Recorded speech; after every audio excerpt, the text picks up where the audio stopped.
We are making and canning pizza sauce. I'm getting about 7-pint jars out of this. You'll need a lot of Roma tomatoes, several pounds. Boil them a little bit and then they'll peel right off, those skins will. And to a stock pot, this is a large cast iron pot, be generous with some olive oil here. And then you're going to put a couple of flat anchovies in there, just a couple. People won't taste the anchovy in your pizza sauce, don't worry, it just salts it up really nicely. And then dump about a 1/4 cup of oregano in there. You can use fresh oregano or a mix of fresh and dried. And then we're going to put 6 cloves of minced garlic into that and just mix it around. Things might toast up just a little bit on your burner. Just try to keep it to medium low and see where you can go with that.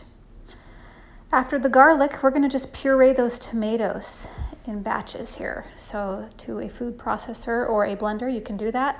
Add it right back to your pot, mix it all together. You got the olive oil in here, and then we're gonna start adding some more little things to spice it up a bit. I'm gonna add about a tablespoon of crushed red pepper to mine and mix that around.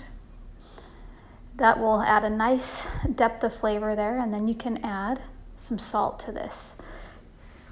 Start with about a couple teaspoons probably, and then some sugar. I do a couple teaspoons of sugar in mine too.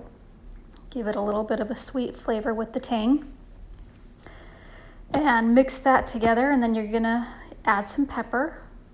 I probably added about a teaspoon or 2 of pepper here, and then you're just gonna mix that around. Let it come to a simmer. Taste test it, and I needed to add more salt. I happen to have a rosemary salt there, but use whatever salt you want. I added about another couple of teaspoons at least, and then I added a little bit more sugar, probably another teaspoon there as well. And then I just let it stir and simmer for a bit here. So it's gonna simmer for about 35 to 40 minutes on medium low or low heat.